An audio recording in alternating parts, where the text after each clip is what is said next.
Thanks for joining today's webinar. A couple housekeeping notes before we begin. In this platform, all attendees are muted. While you can't ask questions through audio, please note the Q&A function on your screen. If you have a question that is not addressed in the presentation, please submit through the Q&A feature and our presenter will try to answer as many questions as possible at the end. Also, today's session is being recorded. As a registrant of today's webinar, you will receive an email with a link to view the recording once it's available. Please note this may take several days to post. It is now my pleasure to introduce our speaker for today. Dr. Michael Zacharias is Medical Director of the Mechanical Circulatory Support Program for University Hospitals Harrington Heart and Vascular Institute. In addition, he serves as the Director of Inpatient Cardiovascular Service at our main campus, University Hospitals Cleveland Medical Center. He is also an Assistant Professor of Medicine with Case Western Reserve University School of Medicine. I'll now turn it over to Dr. Zacharias to begin the presentation. All right, thank you, Tiffany, and thank you to everybody for taking the time to join us at this noon hour to discuss heart failure, something that I'm obviously very passionate about. So let's jump into it, and you'll hear people reference, I have CHF or congestive heart failure, and so what does that mean? So we'll do some definitions and then we're going to jump into things further. So first of all, it's the inability of the heart to adequately circulate or pump blood, and that's either because of impaired squeezing function or the inability to relax. And I'll show you a couple pictures about what I mean. If someone retains fluid, they then have congestion, or that's the congestive part. And that can manifest typically in one of two ways, either shortness of breath or swelling of their legs. And you ask yourself, well, how common is it? So this is a slide that I think gives you a really good idea just how prominent and how problematic this is. And so if you look between 2012 and upcoming 2030, a near 50% increase of those individuals who have heart failure. And we're talking about 8 million people by 2030. It's the only form of heart disease that's actually increasing in prevalence, despite all the things we're doing with management of coronary artery disease and the placement of stents. It is increasing astronomically. And unfortunately, if you look at Americans over the age of 40, 1 out of 5 will go on to develop one of these forms of heart failure, which I'll talk about. It's the most common cause of hospitalizations. If you look at data, there's more than 1 million discharges per year across the US for diagnoses of congestive heart failure. And the problem is it's not that good when we get you out. 1 out of 4 people will get readmitted within that first 30 days. So what are the causes? So the primary things we think about I have listed here on the left. Coronary artery disease, and that could present in the form of a heart attack or an acute blockage of an artery, or progressive blockages of the arteries that can present with ischemia of multiple blood vessels, as you can see here on the right. High blood pressure, we refer to as hypertension. Faulty heart valves, which either could be sticky or leaky. Toxins, in particular alcohol, is something we screen for. A variety of heart muscle conditions, which we refer to as cardiomyopathies. Abnormal heart rhythms or arrhythmias. Infections, including viruses. And obesity. The way we try to quantify or break this down is we base it on what we call the ejection fraction, or sometimes you hear the doctor refer to it as the EF. And this is simply reflected as the squeezing percentage that's most often obtained on an ultrasound of the heart, also referred to as an echocardiogram. On the right-hand side, you can see a picture of what these echocardiograms look like. The normal squeezing percentage is 50 to 70%. We classify people with heart failure into 2 forms based on this ejection fraction, as I said. The first group, which we're going to spend the bulk of our time talking about today, are those who we used to call systolic heart failure. We now more commonly call it heart failure with a reduced ejection fraction, or HFrEF, and that is when the ejection fraction is less than 40%. And we have a category that's called diastolic heart failure, now referred to as a heart failure with a preserved ejection fraction, or HFpEF. And that's for an ejection fraction greater than 50%. You may ask yourself, well, I either didn't go to school long enough to learn math, but there's a difference between 40 and 50. And there's an emerging group that we call mid-range ejection fraction, are individuals and patients who are not entirely sure how we treat them, because the treatment between both of these groups, whether it's HFrEF or HFpEF differ substantially. And so there's more to come with research with that. So heart failure with a reduced ejection fraction, or HFrEF, is when the heart muscle is weak, and as a result, it dilates. And this is the problem, it can't squeeze efficiently. Contrary to that, heart failure with a preserved ejection fraction, or HFpEF, is when the heart muscle is stiff and thick and it has difficulty relaxing. On the left-hand side is a picture of someone with systolic heart failure, or again, we now refer to as HFrEF. Their heart on the left side gets dilated and is very weak, and on that ultrasound or echocardiogram, we will see an ejection fraction less than 40%. On the right-hand side of this picture is diastolic heart failure, which we now call HFpEF, and that heart muscle has increased in thickness and it is very stiff. And as a result, it can't relax and receive new blood, which then needs to go out to the body. So that blood first builds up in the lungs and people feel short of breath with minimal activities as a result. The ejection fraction with this one would be greater than 50%.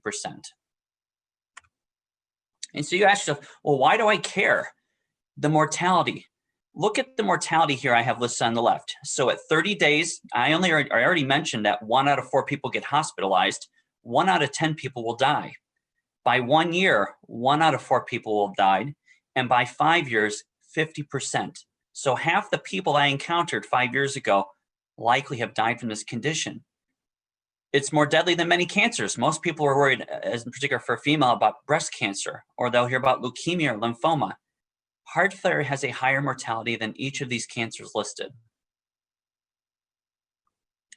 What are the signs and symptoms? Heart failure can present in a variety of ways, but looking at the top, most commonly, as I said before, if they have congestion, it's going to be manifested by shortness of breath, swelling of their feet, swelling of their legs. They may report a reduced ability to perform activities. They have fatigue. They lack the energy. They have trouble sleeping at night. They wake up short of breath at night, or they have to prop their head up either in the form of a recliner to breathe comfortably and sleep at night, or with extra pillows at night. They may notice that their abdomen or their belly gets swollen. They have a reduction in appetite despite eating even less food than what they ate before. They may have a cough. They may notice that they're waking up more frequently in the middle of the night to go to the bathroom. And lastly, they may also have issues with confusion or impaired memory simply because of the lack of blood flow going to the brain.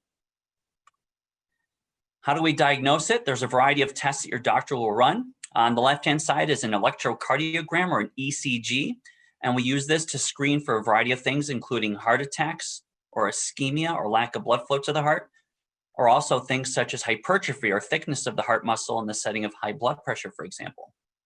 On the right-hand side is a chest X-ray, looking at a heart that is enlarged, and we look at the lung fields to see if there's any evidence of fluid, which we see here. That could be a sign of decompensated heart failure or congestive heart failure. As I already alluded to before, the echocardiogram is paramount for the diagnosis of this condition. It allows us to quantify someone as either having HFrEF or HFpEF. It also allows us to look at things such as the function of the valves, as I mentioned before. Sticky valves or leaky valves can also contribute to heart failure. And on the right-hand side, we often will consider the need to perform a cardiac catheterization, where we actually take dye or contrast agent and we inject it into the 3 major blood vessels and look for blockages to help potentially explain why the heart muscle is weak. This is the schematic of how we think about it in the hospital and how we see patients in clinic. At the top is a staging system. This was been put out by the American College of Cardiology and the American Heart Association as a way to stratify patients and think about how to treat them. And I'll show you on the upcoming slides about that. Stage A are simply people who have a risk for developing heart failure. This might be someone with high blood pressure or diabetes, but they do not have structural heart disease. Stage B, they now have changes on their heart, which we can pick up by either the echocardiogram or the EKG, but they've not had heart failure symptoms at this point, as I showed you before. Stage C is the bulk of the patients that we deal with, and stage C patients are those who have previously had heart failure with symptoms, or those who are currently with symptoms with heart failure. Stage D, which is one of my focuses, and we'll talk a little bit briefly at the end, are those patients who are end stage and we require evaluation potentially for specialized individual therapies. And we marry those stages with what we call the New York Heart Association classes. And the classes simply state how symptomatic are you. If you're class 1, you have no limitations on your physical activity. All the way to class 4, where those are individuals who are short of breath with any activity, including symptoms at rest. And so your doctor will talk to you and will work with you on deciding where you fall as far as your stage and what class you are at the time. It's important to note the staging system only goes left to right. You cannot go from a stage D to a stage C to a stage B, for example. You can, however, go from a functional class 4 to 3 to 2 or even 1, depending on the therapies we do. And that is our goal. As I said, we use that staging system to help us decide how best to approach treatment for an individual.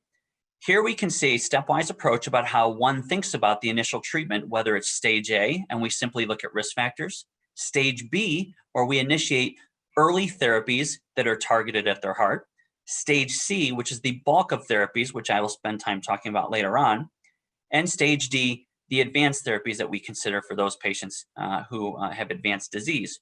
And at the bottom, you'll see the generalist going over to the specialist. And I'll talk about later on the potential need for multiple doctors to take care of this condition because of all the issues at hand. So, the joke, how many doctors does it take?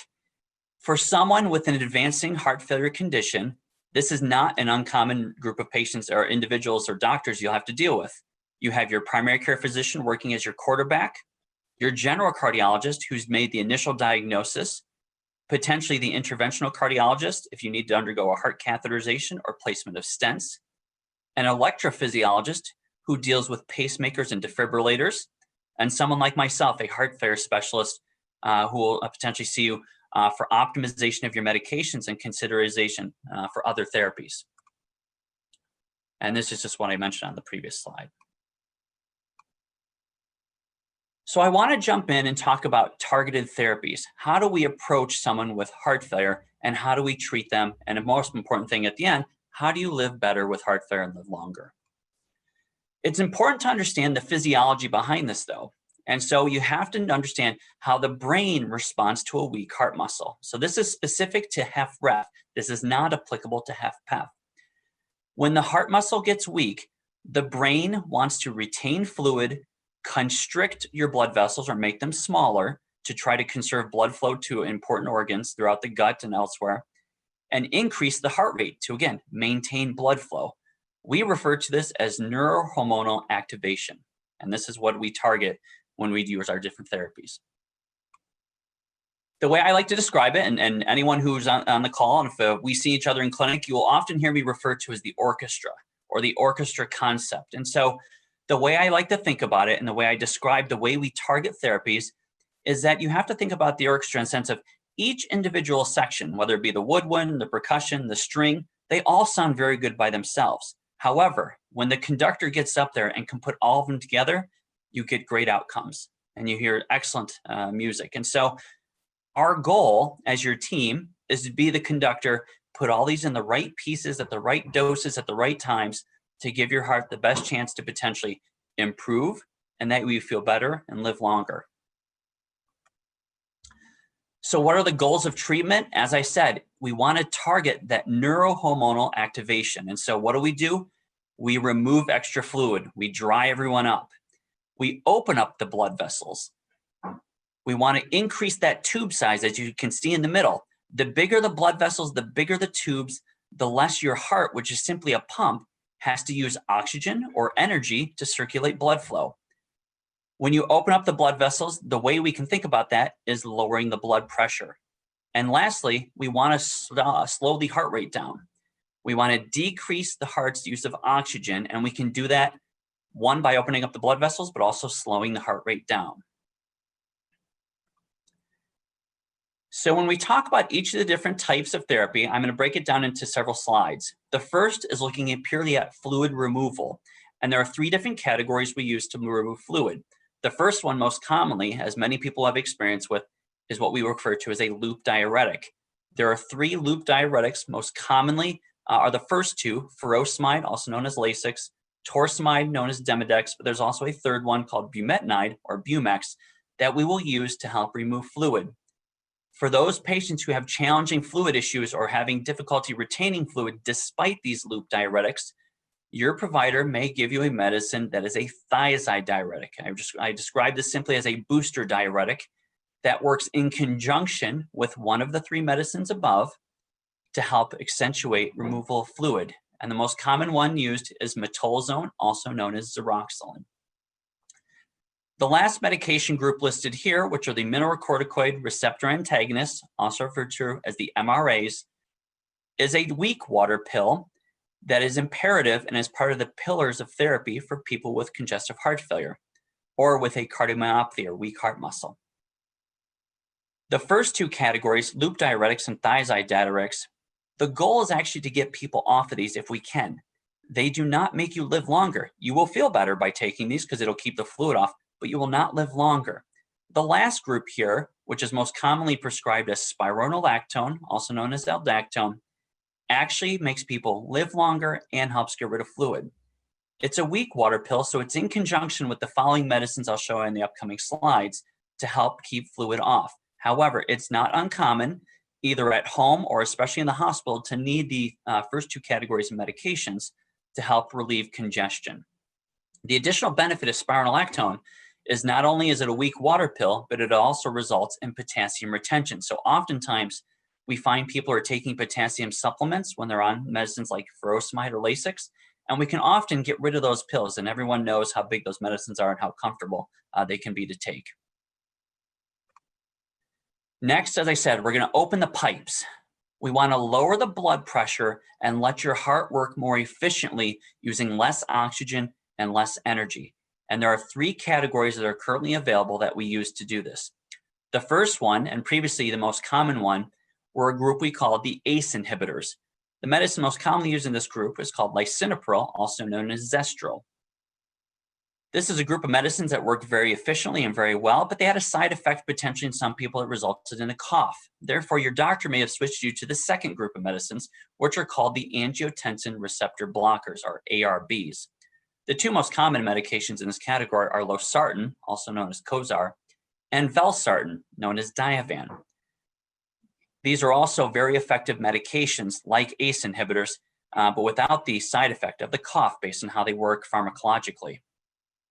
The new kid on the block, which is not so new anymore, but has been around for about 4 years now, is a category called the angiotensin receptor neprilysin inhibitor, also referred to as an ARNI. This is a medicine, if you watch 6 o'clock news, you'll probably still see it advertised, called Entresto. Entresto is a medicine that's actually 2 medications in 1 pill. It includes valsartan, as you see above, which is an angiotensin receptor blocker, and it has a new medicine called sacubitril.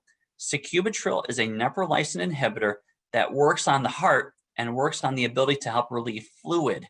As I said before, there are different pillars of medications that we can help relieve congestion. This is a new one that's able to help us do that. It also lowers the blood pressure, or as I refer to, opens the pipes. This is a medication we're often either starting for patients or switching over from patients' older medications if they were on an ACE inhibitor or an ARB previous to this. And so a common question that a patient or their family might ask me is, what is the quote unquote normal blood pressure if I have HFrEF? And the answer is, it's not a normal blood pressure as you or I may know. It's not 120/80. In fact, that's on the high side for someone with heart failure with a reduced ejection fraction. What I tell them is that there's no such thing as a low blood pressure. The lower the better, because we know the bigger the pipes, the more easily or more efficient your heart can circulate blood. It's only too low if you're symptomatic, meaning you get lightheaded or dizzy. And the reason this often happens is that you're on too much fluid removal pills or diuretics. Often what we'll see is someone on a medicine such as Lasix or furosemide, and if just say simply holding that medication or adjusting the dose, we can lower the blood pressure with these other medications and people can have a good response. In addition, it requires us to monitor blood work very carefully. One, looking at electrolytes, but also looking at kidney function. And so your doctor may adjust this target medication or your target blood pressure based on other medical conditions you may have, such as kidney dysfunction or other medical conditions. Lastly, as I said, I want to slow the heart rate down. And I purposely chose that sign about the speed limit because that is what our target is. It is 70. The medications we use are referred to as beta blockers, and there are two drugs in this category most commonly used. The first one is called metoprolol succinate, also known as Toprol XL, and the second one is called carvedilol, also known as Coreg. I included on the right just a picture to demonstrate the importance of this. This was part of a trial that looked at reducing heart rate, but this has also been seen in other previous studies, such as the Framingham, Massachusetts study, which all have shown that a slower heart rate with people with heart conditions improves people's mortality or lets them live longer.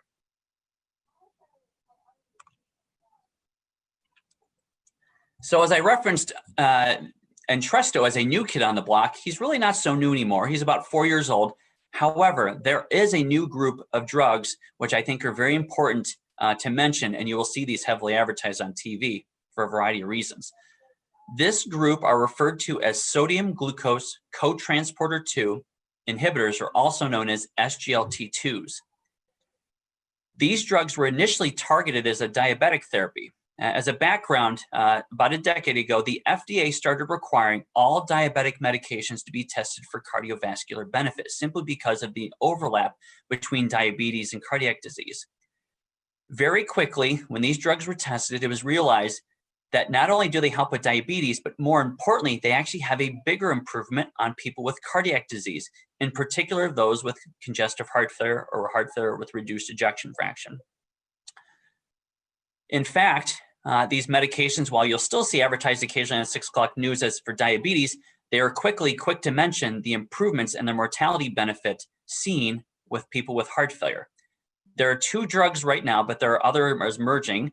The first 2 is dapagliflozin, also known as Farxiga, and the second is empagliflozin, also known as Jardiance.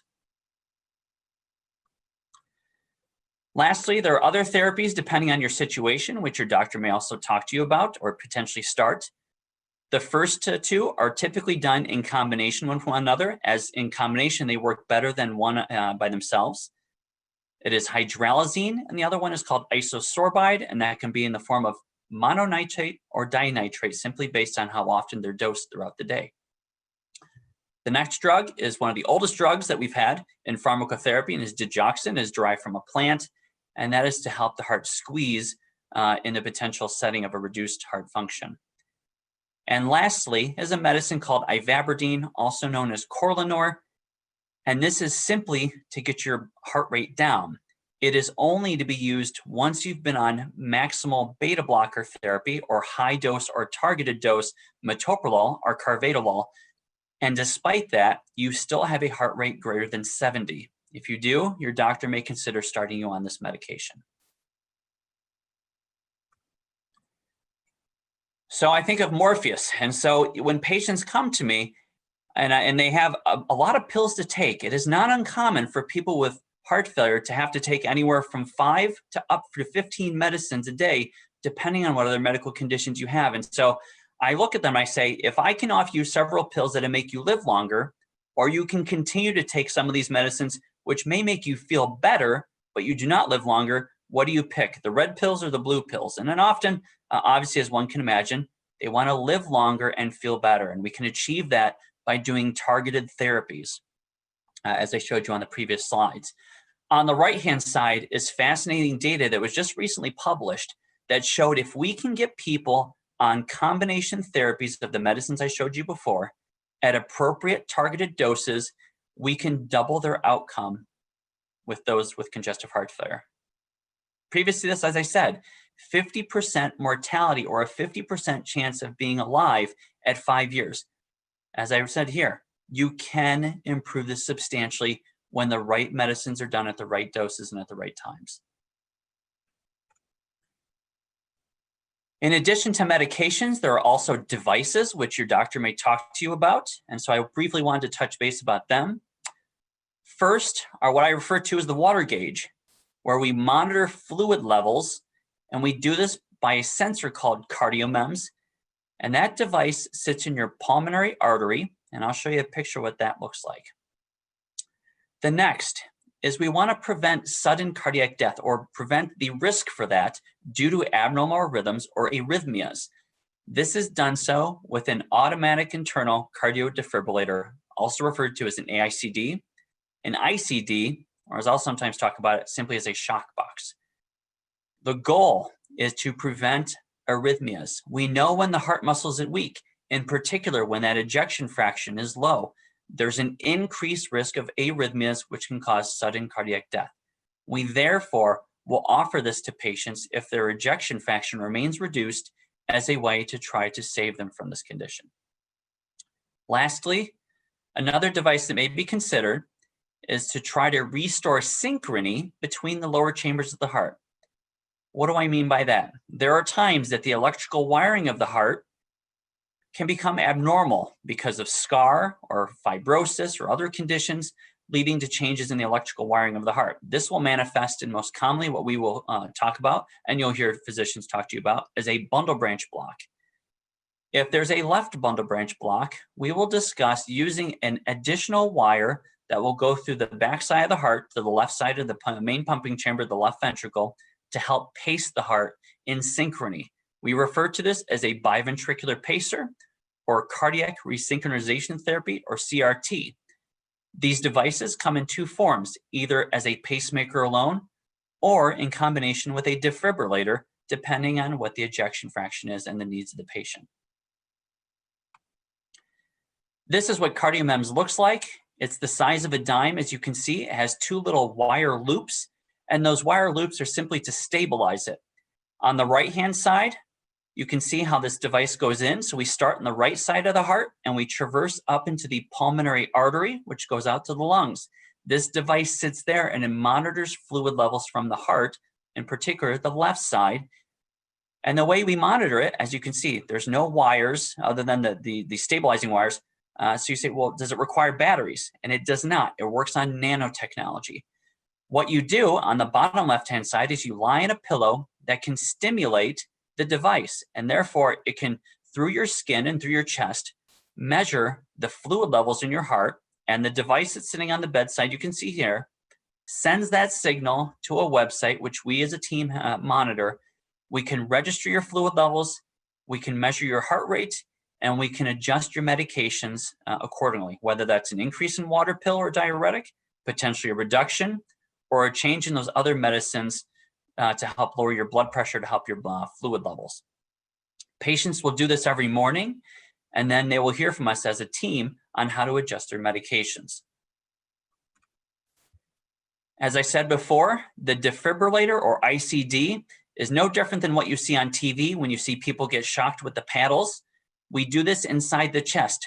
It's about the size of a $50 that sits underneath the skin, and it has a wire that will sit down inside your heart, and it simply monitors. The other way I like to describe this is it's purely an insurance policy. Your heart is at risk. We want to insure it. That way, if you had one of these abnormal heart rhythms, your heart would be potentially protected by it and it would save your life. So you've already seen this slide, and I wanted to just walk through it again so you can remember everything we've talked about at this point. Stage A, those are simply at high risk. They do not have heart disease manifested by structural changes. We may treat their hypertension or their diabetes aggressively.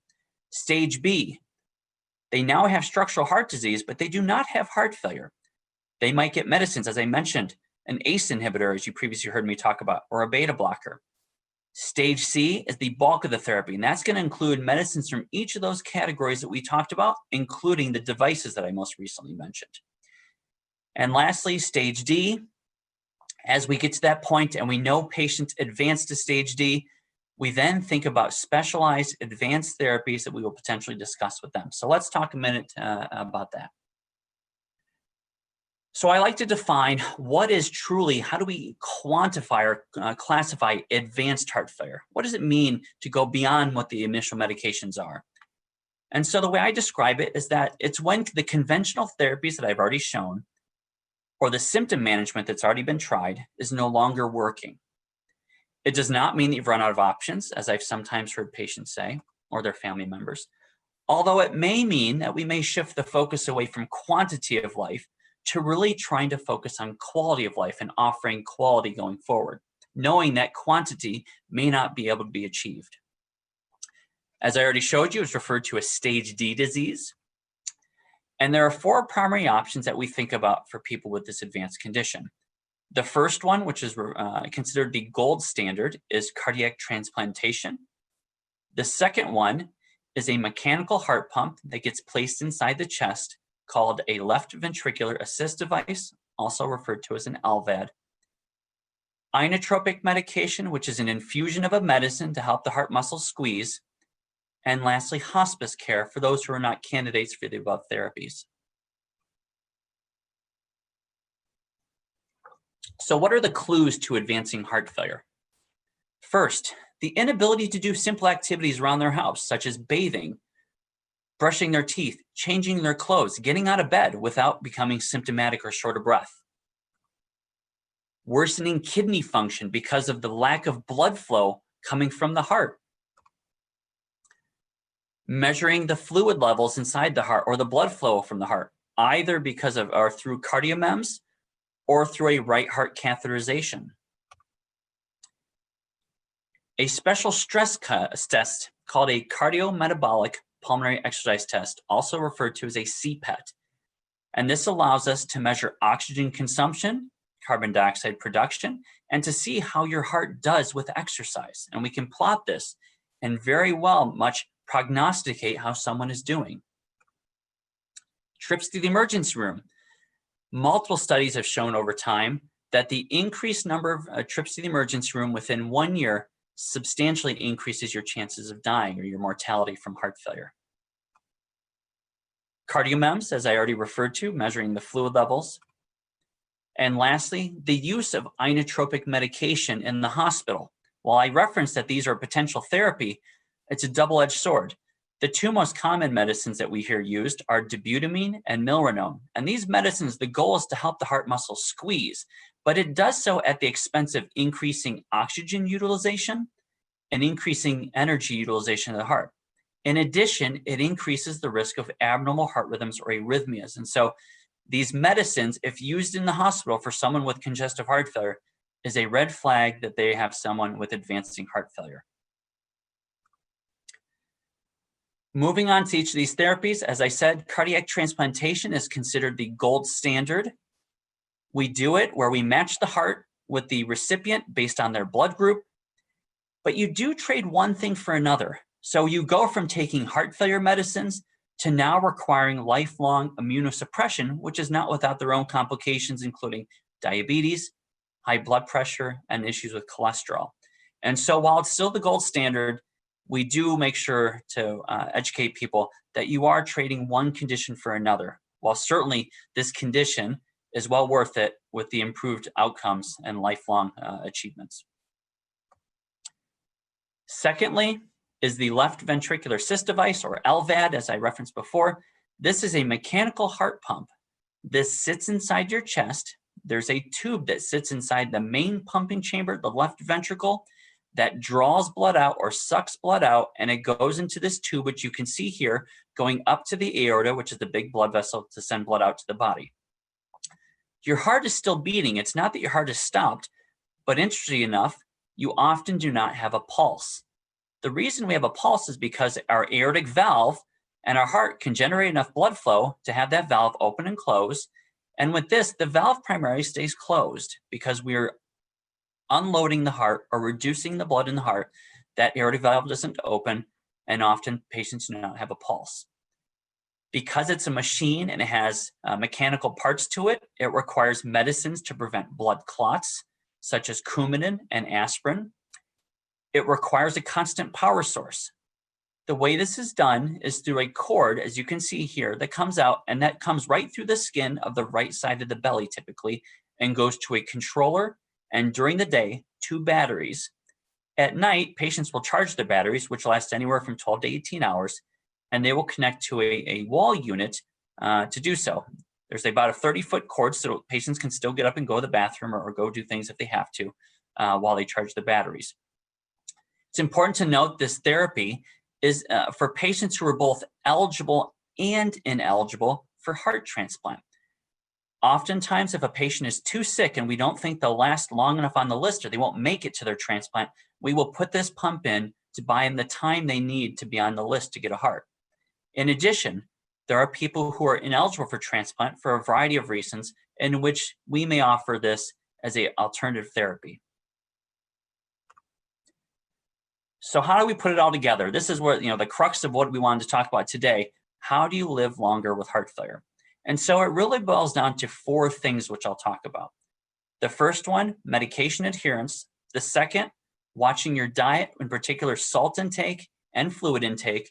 I'm going to reference what the heart failure zones are, and I'll lastly finish up talking about exercise and cardiac rehab. Medication adherence is paramount. If you want to live longer, you have to take the medicines. As I said, people can take in excess of 15 medicines a day. You have to have a strategy. If you don't, ask for help. We have pharmacists. We have a team that works with us. Maybe it'll involve using a pill box. Maybe it'll involve having a phone reminder, setting alarms to take these medications. Don't be shy. Don't worry. We've all had many situations come up, and we've been able to help people out to be able to learn how to take these medications. Secondly, some of these medications are not cheap. In fact, some of these medicines, or recent ones, can be quite expensive depending on your insurance plan or what your insurance status is. If financially you cannot afford these medications, talk with your doctor. Just don't stop them. Talk with your doctor about an alternative. There may, or in some cases may not be, an alternative in which we would have to think about a combination therapy to replace that medicine. However, it's important to note, talk with your provider if you're having these issues. There are payer assistant programs or patient assistant programs through the companies we can sometimes take advantage of depending on your financial status in order to help get assistance. So please do not stop the medicines without consulting with your provider. Next, let's talk about sodium and fluid intake. First, fluid intake should not exceed anywhere from 1.5 to 2 liters of fluid a day. And that's from any of these forms of fluid. It's not just the water or the juice you might take in. It's your coffee, your tea, your fruit, liquids or in a semi-frozen state such as ice cream and jello, and soup. All of those things contribute to this 1.5 to 2 liter a day restriction that we reference. Second, on the right-hand side, is following a low sodium diet as best as you can. For anyone who goes to the grocery store, you'll realize as you start looking at labels, when you look at processed or prepared food, this is nearly impossible. Oftentimes, this forces one to become a new chef in this, and we got any aspiring Wolfgang Pucks in the audience. You have to learn to cook differently and with a different strategy. Often you have to prepare things on your own, so then you can control the salt intake. It's recommended that you stay below 2,000 milligrams or 2 grams of salt a day. Encourage people, if you're dealing with these things, we can have you work with a nutritionist to understand how to read labels. Because again, quickly you will realize how difficult this is. Next are the heart failure zones. This is a way to self-assess you each morning to see, are you in trouble? Are you doing okay? Or are there any warning signs? It involves a daily assessment involving looking at your weight, having any signs or symptoms of heart failure. And so you'll assess yourself on a daily basis, and you're going to place yourself into one of the 3 zones. The green zone, you're all clear. Everything looks good. You have your symptoms under control. You're not short of breath. You're not having any discomfort in the chest. There's no swelling in your legs or your belly, and you've not had extensive weight gain. Yellow zone, this is a warning. You may want to call your provider and update them because you've gained weight, you've had changes in your bowels, you might be more short of breath than normal, you may have increased swelling, a cough, or things just don't seem right. Or maybe you had to sleep in that recliner last night or had to use a couple of extra pillows to help prop yourself up. Lastly is red, which is we refer to as the danger zone. You need to seek immediate attention either by going directly to the emergency room via a family member or calling 911 and having you take you there. This is either because you're struggling to breathe, your shortness of breath is going away, or is not going away, you have a fast heartbeat or palpitations, you're having chest pain, you may be confused, people are not understanding you, or you may have fainted. All these are signs you need to call 911 and seek immediate medical attention. Lastly, cardiac rehab. Your doctors will talk to you about starting cardiac rehab and the benefits of cardiac rehab. We think about it, although there are 3 phases, the primary phases we think about is phase 2 and phase 3. Phase 2 is an outpatient 36 session, typically done 3 sessions a week for a total of 12 weeks, or 18 weeks, pardon me, where you will get education on both exercise, stress management, nutrition. You will also exercise in a controlled environment. You will have a heart monitor placed. They will monitor your blood pressure and your heart rate and ensure that you can exercise safely. They will gradually ramp up your exercise prescription so that way you can eventually graduate and proceed potentially with phase 3, which is an independent continuation of this program, or for others, moving on to a local gym. With that, I'll answer any questions that people have. Thank you. Thank you, Dr. Zacharias. And I have a couple of questions, and if anyone does have questions as well, please submit those through the Q&A. But in regards to cardiac rehab, one, is it covered by insurance? Forgive me if you addressed that. That was one of the questions. And is it appropriate for what type of heart failure patient? Anyone, or if you're a stage 3 or far past that, who's the Great appropriate question. candidate? So most insurance will cover at least stage 2 of cardiac rehab. Stage 3, which is an independent one, it depends on your plan, but stage 2 will be covered. And this is for individuals with a heart failure with a reduced ejection fraction. Now, there are other ways to get it covered. For example, people who have had heart attacks, we can also get cardiac rehab covered. So there are other ways of doing this. But everyone is, from a heart failure standpoint, if they have a heart failure with reduced ejection fraction, and we have them on stable medications, that's the time when we start talking about sending them to cardiac rehab. If we're still adjusting the initial medicines, we like to wait until they're stabilized. Now, as a follow-up question that I've heard recently, of course, is in light of COVID. And what are we doing with COVID? On select cases, we are still referring some people to cardiac rehab, depending on other conditions they might have. The cardiac rehabs have done an excellent job of maintaining safety, social distancing, and cleanliness to try to eliminate any potential exposure to COVID. Thank you. And, during this time of COVID, it's a concern for some about coming in for their appointments. So some people prefer to come in, some people don't.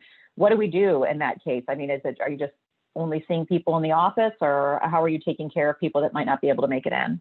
Yeah, great question. So we have 2 formats for people. At the end of the day, we just want to make sure you get the care you need. So we have 2 platforms. You can still be seen in person should you want that or request that. We have a group of heart failure cardiologists who all have appointments in clinic, and we'll see you through a variety of locations throughout the UH Health system.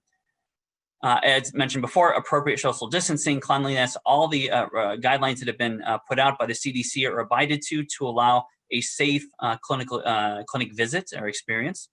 For those patients who don't feel comfortable despite these things, and that's okay because there are many of you out there who don't, we will offer what we call a virtual visit. A virtual visit could be done in either 2 forms.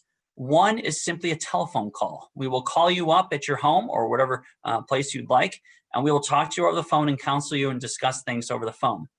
For others, with a smartphone, or depending if they have a iPad technology, for example, or some other smart device, we can actually connect with them virtually and see them in person, and they can see us, and then we can have an encounter no different than if they were sitting a few feet from me in the clinic office space. Thank you. Mary asks, is Entresto better than the new meds that are out? How do you know which one to take?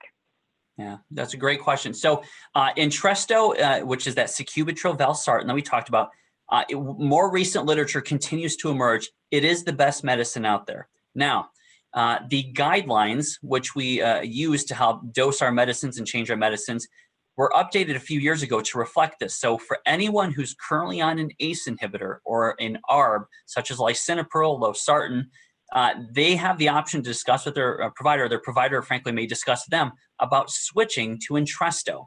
That when compared head-to-head, we do think that there's a benefit. Now, again, the financial piece of this can be burdensome depending on someone's insurance status. So there are reasons we do not switch people. However, often we will discuss potential transition for this medication.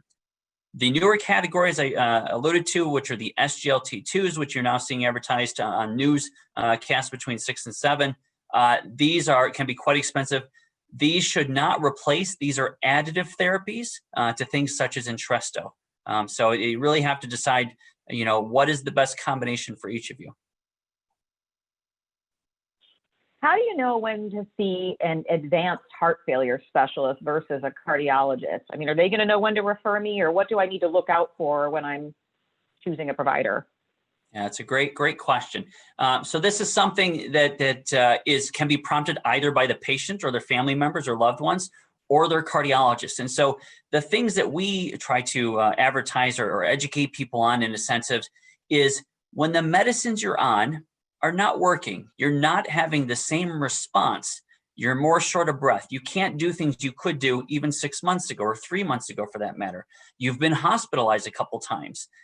Especially for those who have a heart failure with a reduced ejection fraction or HFrEF, it's absolutely imperative that you talk with your provider, whether that be your primary care physician, your electrophysiologist, your general cardiologist, about the potential role for referral to an advanced heart failure cardiologist. As I showed you before, the joke, how many doctors does it take? It really is. It's a village sometimes to help take care of people, but all for the right reasons. And it's not that your general cardiologist is doing something wrong. It's just there are things that we potentially can do that's above and beyond, which they don't have the experience with. And so it's a team approach that we certainly look for. And so it can either come, as I said, either from the patient, their loved ones, or their providers. Okay, I think that pretty much caps everything in terms of the questions, and it doesn't look like we have any more coming in. So I'll just wait just a moment, but I think beyond that then, thank you. Thank you to you. Oh, hold on one second, let me see here, sorry. Can you speak briefly to valve replacement in a 69-year-old male, and organic versus mechanical valves? Sure, yeah. So if it's in the context of heart failure, it depends on the whole clinical picture. And I know that's a very convoluted way of answering, but this is what I mean. There are times as people get older, if they have heart failure with a reduced ejection fraction, that if I tried to send someone for a valve procedure, whether that would be either in the form of a surgery where we actually go and cut out that valve and put a new valve in, or these newer techniques, which people may be thinking about, which we refer to as clipping the valve, which is called a mitral. So you may have heard if that's what the reference is to.